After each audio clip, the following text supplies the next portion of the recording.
მაესტროს ფაქტორი პირდაპირ ეთერში დამბრუნდა. დღეს ჩვენ ინტერაქტივის კითხვა ასეთია. უნდა იყოს თუ არა მეტი ქალი პოლიტიკაში. ამ კითხვის დასმისთვის ჩვენ გვაქვს მიზეზი. დღეს იურიდიულ საკითხთა კომიტეტში განიხილებოდა ორი კანონპროექტი. ორივე მათგანი ითვალისწინებდა პარტიულ სიებში გენდერული კვოტის დაწესებას განსხვავებული პროპორციული შეფარდებით და ორივე კანონპროექტი ჩააგდო პარლამენტის იურიდიულ საკითხთა კომიტეტმა. რას ნიშნავს ეს? ნიშნავს თუ არა ეს, რომ ქალბატონებმა ამ ინიციატივის ავტორებმა შეწყვიტა ეს ბრძოლა, თუ მაინც გაგრძელდება ეს მოძრაობა ქალთა უფლებებისთვის. ამის შესახებ უკვე კანონპროექტების ავტორები ისაუბრებენ ჩვენ გადაცემაში. მე მინდა წარმოგიდგინოთ პარლამენტის წევრი ნანა ყეინიშვილი, ასევე უკვე არასამთავრობო სექტორიდან ქალბატონები ელენე რუსეცკაია და რუსუდან კერვალიშვილი. ძალიან დიდი მადლობა მობრძანებისთვის. პირველი რაც მინდა კითხოთ, ნიშნავს თუ არა ამ კანონპროექტების ჩაგდება კომიტეტზე ის, რომ ბრძოლა შეწყდა და აღარ გაგრძელდება პარლამენტში განხილვა ამ იდეების და საერთოდ უარს ვამბობთ გენდერული კვოტის დაწესებაზე. ქალბატონო, თქვენგან დავიწყოთ მაშინ. თქვენი ინიციატივა იყო 30-70% შეფარდება. მოგესალმებით, მივესალმებით სრულიად საქართველოს. ნამდვილად დღეს ცუდი ფაქტი მოხდა, პრეცედენტი ცუდი მოხდა, როდესაც იურიდიულმა კომიტეტმა ჩააგდო ეს ჩემის მიერ და ბატონ თემურ ჭკვიასელი ვართ ორი ინიციატორი ამ კანონპროექტის და ჩვენი კანონპროექტი ჩავარდა, მაგრამ მე მინდა ყველა ის ადამიანი დავაწყნარო, რომელიც გულანთებული ცდილობს რომ დაგვეხმაროს და ელოდება დადებით შედეგებს, რომ ეს რა თქმა უნდა არ არის კარგი ფაქტი, მაგრამ არ ნიშნავს იმას, რომ ამ კანონს არ შეუძლია რომ გავიდეს სესიაზე. კანონი იურიდიულ კომიტეტმა ჩააგდო რა, არსებობს რაიმე გარანტია მოლოდინი რომ სესიაზე ის წარმატებული იქნება? არსებობს მოლოდინი იმდენად, რამდენადაც იურიდიულ კომიტეტზე და საერთოდ კომიტეტში თქვენ იცით რომ შეზღუდულია ხოლმე რაოდენობა იქ 15-16 დეპუტატი აქედან შეიძლება ნახევარი არ ესწრებოდეს და ნახევარი როცა ესწრება უკვე უფლებამოსილია რომ გადაწყვეტილება მიიღოს, ამიტომ და იქაც წარმოდგენილია სხვადასხვა ფრაქციებიდან, ამ შემთხვევაში ყველა ფრაქციას თავისი თითო წარმომადგენელი ყავს, ან თუ დიდი ფრაქცია მაშინ რამოდენიმე და აქ შეიძლება მთლად ვერ იყოს ის სურათი წარმოდგენილი, რომელიც უკვე შეიძლება რომ დარბაზში მივიღოთ ჩვენ, მაგრამ მე მინდა ვისარგებლო შემთხვევით და ვთქვა გულწრფელად, რომ ძალიან დიდი ბრძოლაა დიახ შიგნით აი ამ კანონის მხარდამჭერებსა და მოწინააღმდეგეებს შორის. ეს მიმდინარეობს უკვე ძალიან დიდი ხანია. დღეს კიდევ უფრო უკეთესი სურათი გვაქვს, ვიდრე როდესაც ჩვენ ამაზე ჯერ კიდე კულისებში დავიწყეთ და პირად ურთიერთობებით დავიწყეთ და მე მაქვს სია შენახული, ალბათ ამას თუ ჩვენ და იმედი მაქვს, რომ გავა ეს კანონი და დღეს შუქს იხილავს, მე შემიძლია წარმოუდგინო მოსახლეობას თუ თავიდან გვარებით მაქვს ჩანიშნული. პირველად, როდესაც შევიტანე ეს ინიციატივა და მაშინ ძალიან დიდი მოყვა აჟიოტაჟი ამ კანონპროექტს, მაშინ ქუთაისში ავდექი მე და რაღაცა კანონპროექტი გადმოაბრუნე მეორე მხარეზე, ფურცელიც კი არ მქონდა დარბაზში და დავიწყე ხელმოწერები.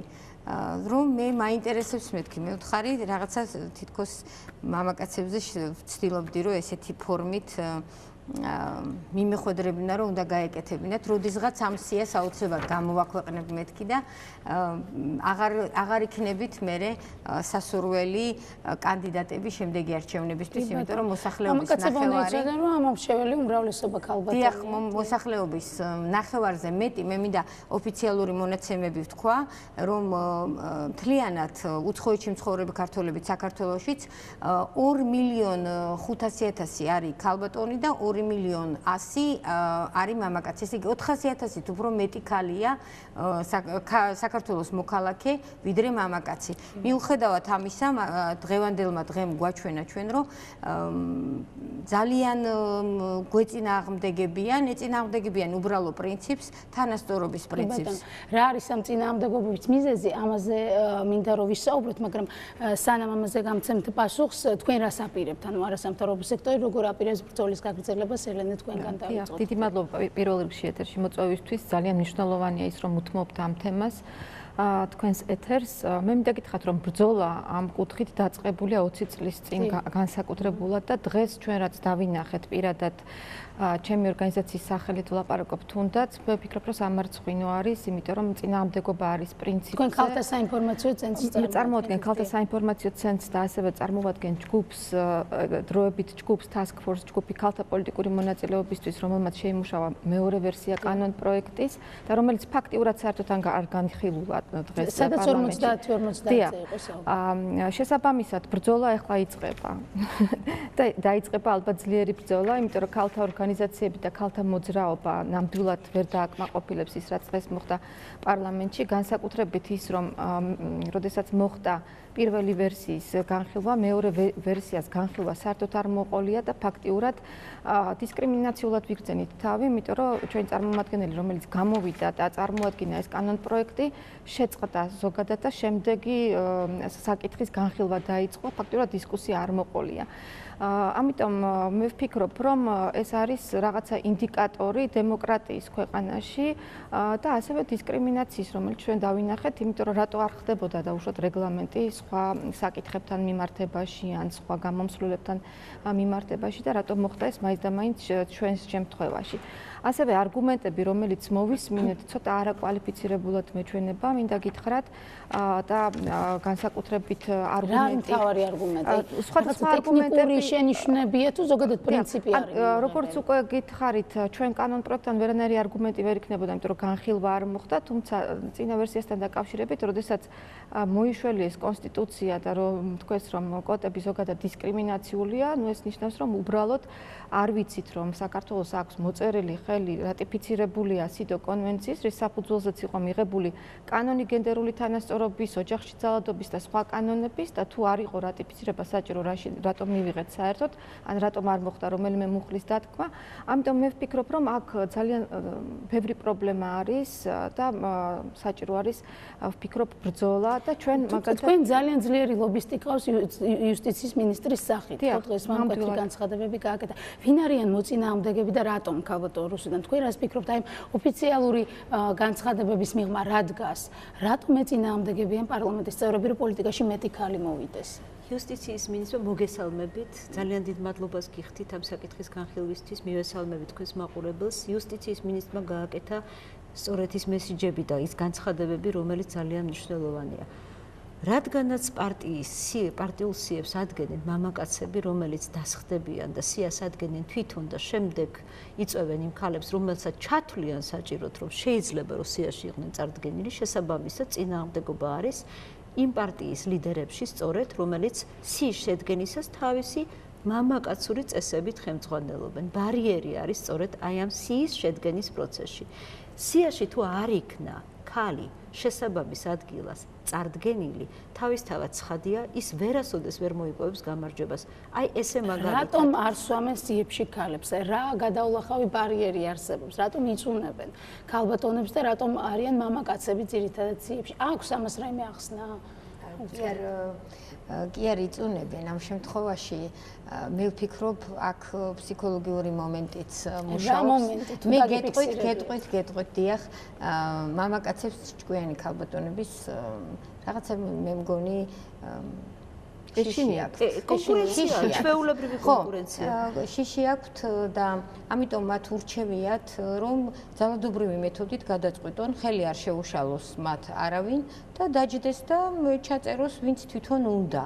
და მე ძალიან იოლად ღებულობენ გადაწყვეტილებებს მამაკაცები ერთმანეთში საერთო ენას ნახულობენ რაღაცა სუფრა გაიშლება და უცბად დაითანხმებენ ერთმანეთს იქ არ არის თანაბარი პრინციპი მე ვერ წარმომიდგენია როგორც ოჯახი არ არსებობს ოჯახის ცნება ქალისა და მამაკაცის მონაწილეობის გარეშე ისე სახელმწიფო შენება ძლიერი სახელმწიფო ვერ აშენდება თანაბარი მონაწილეობით ქალბატონმა ელენემ წაღან აღნიშნა რომ მათ საკანონმდებლო წინადადების სახით შემოიტანეს 50%-ს ითხოვდნენ არასამთავრობოები და ჩემის მიერ შეტანილი ინიციატივა იყო 70-30-ზე აი ეს 30%-იც კი არ უნდათ რომ დათმონ მამაკაცებმა არამც თუ 50-50-ზე თუმცა მე ღიად ვიტყვი რომ ძალიან ბედნიერი ვიქნებოდი თუ იქნებოდა განწყობა შეგინთ 50-50-ზე მე ჩემი ინიციატივას გამოვიტანდი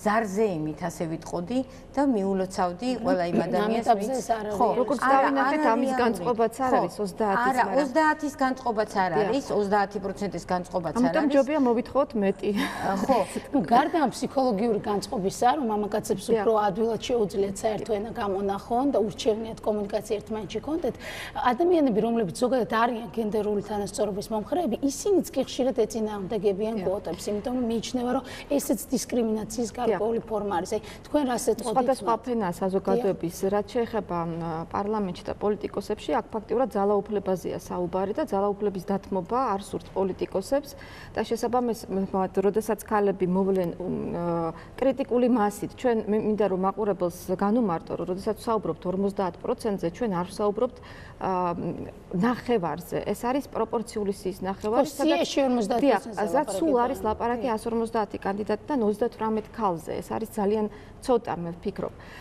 და კრიტიკული მასა ახდენს ზეგავლენას პოლიტიკურ პროცესებზე. შესაბამისად, ალბათ სწორია, რომ არის გარკვეული შიში, რომ ქალებმა შეიძლება მოახდინონ გარკვეული ზეგავლენა პოლიტიკურ პროცესებზე და ხშირად ჩვენ განვიხილებით როგორც მარგინალური ჯგუფი, რომელიც ფიქრობს დაუშვათ მხოლოდ ქალთა პრობლემებზე, მხოლოდ სოციალურ პრობლემებზე და ასე შემდეგ. გააკეთებენ ქალები განსხვავებულს იმის განსაკუთრებით გააკეთებენ იმას, რომ პირველ რიგში უნდა ვთქვათ, რომ მოსახლეობაში განათლების დონე, უმაღლესი განათლების დონე ქალების, ანუ მე გულისხმობ ოფიციალური სტატისტიკით, უფრო მაღალია ვიდრე კაცების დონე. შესაბამისად, რესურსი, ადამიანური რესურსი, განათლებული ადამიანური რესურსი უბრალოდ იკარგება ამ სახელმწიფოში და შესაბამისად ჩვენ ვერ ვაყენებთ ისეთ საკითხებს, რომლებიც დაუშვათ ქალები უფრო კარგად ხედავენ.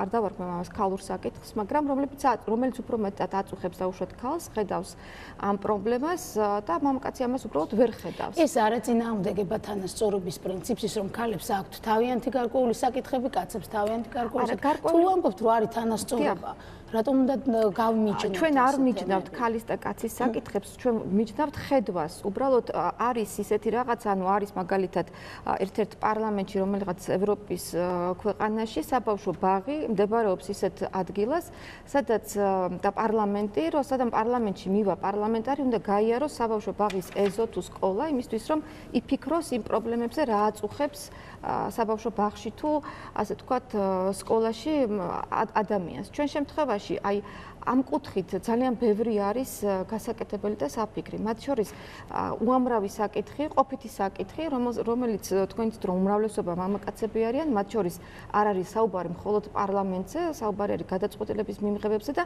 თუნდაც ავიღოთ მარტივი მაგალითი, აშენებული გადასასვლელი ხიდები ქალაქში, რომელიც ნამდვილად კარგია, შეიძლება ვიღაცამ თქვას, ამაზე დაიხარჯა უამრავი თანხა, მაგრამ ეტლით მოსიარულეს, ბავშვით მოსიარულეს დედას თუ მამას არ აქვს შესაძლებლობა რომ გადავიდეს. ამაზე ფიქრობს ის ადამიანი, ვისაც ეს საკითხი აწუხებს და ის ვერ ხვდება, ასე ვთქვათ, პარლამენტში ვერ ხვდება გადაწყვეტილების მიღების პროცესში. შესაბამისად, სოციალური თუ სხვა ტიპის პროგრამებში არ არის გათვლილი ის საჭიროება, რაც ჩვენ გვაწუხებს. რაც აწუხებთ დევნილ ქალებს მოსახლეობას საზღვრისპირა სოფლებში, რაც აწუხებთ და გამოდის რომ მაინც უფრო სოციალური მიმართულების გაძლიერება ეკისრებათ ქალბატონებს. აი ეს არის საკამათო თემა, ხო, რომ ქალები არ უნდა იყვნენ სოციალური სფეროს ჩარჩოებში მოქცეული.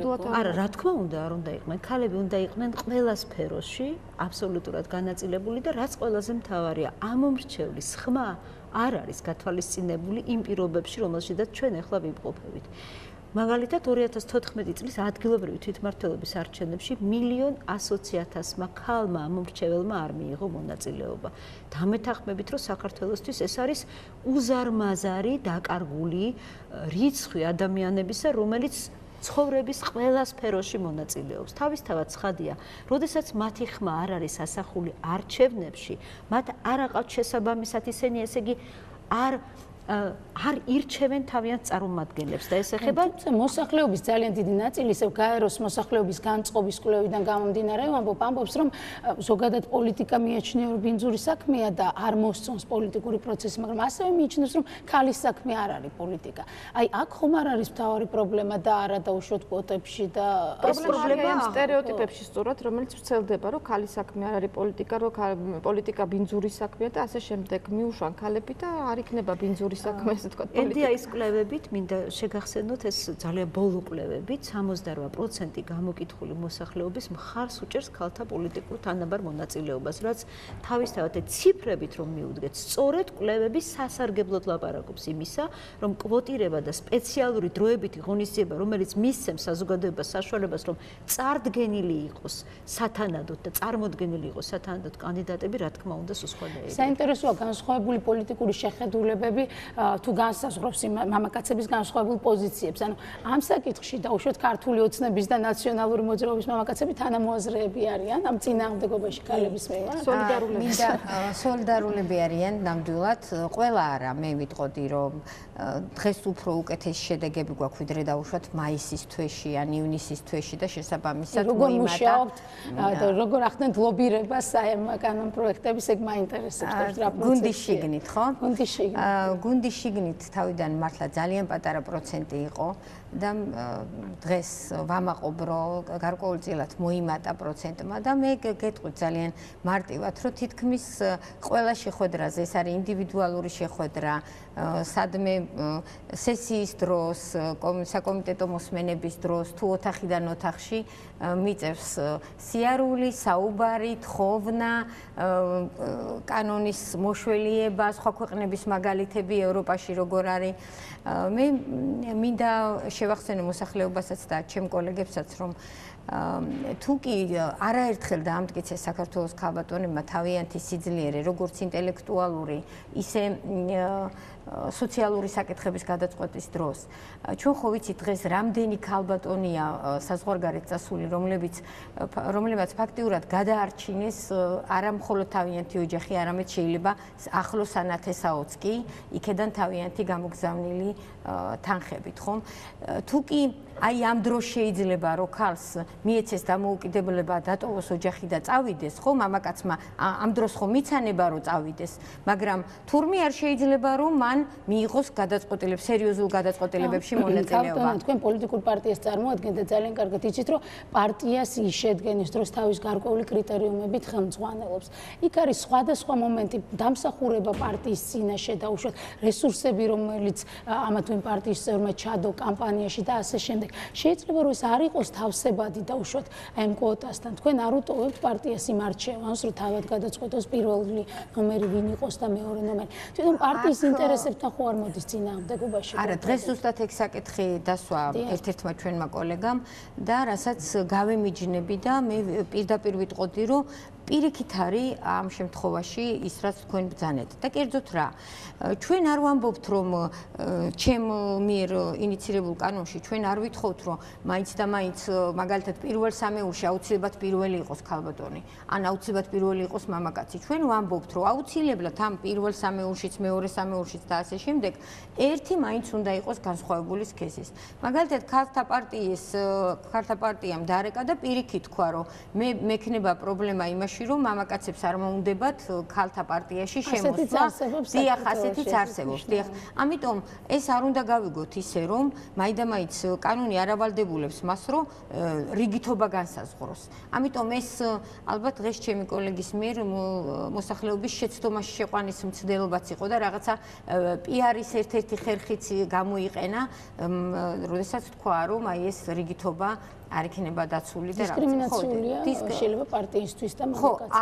ხო, არ არის იმდენად, რამდენადაც ჩვენ არ ვითხოვთ ნომრების დასმაში რაღაცა კრიტერიუმებს, არა ვიცი, როგორც უნდათ ისე არჩევთ. ელენე, როგორ გაგრძელდება კამპანია, რა ღონისძიებებს გეგმავთ? სიტუაცია პოლიტიკურ ელიტაში არის მნიშვნელოვნად შეცვლილი, იმიტომ რომ მე დიდი ხანია ამ პროცესს თვალს ვადევნებ და იყო დრო, როდესაც ეს თემა მართლაც მარგინალური იყო. დღეს პრეზიდენტი, პრინციპში პრემიერ-მინისტრის საჯარო განცხადებაში პარლამენტის თავმჯდომარე საუბრობენ ამ თემებზე. ეს არ არის მარგინალური და ტაბუდადებული თემა. არა მხოლოდ საუბრობენ, მხარს ვიჭერენ. მხარს გვიჭერენ თავიანთი განცხადებით, ცალსახად ღიად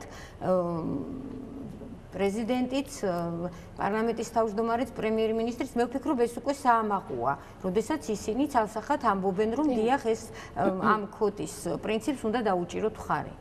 როგორ გაგრძელდება ეს ლობისტური საქმიანობა? დიახ, მე ვფიქრობ, რომ დაიწყება ახალი ტალღა ქალთა მოძრაობის მოთხოვნით და ეს იქნება აგრესიული მოძრაობა. რას გულისხმობთ აგრესიულში?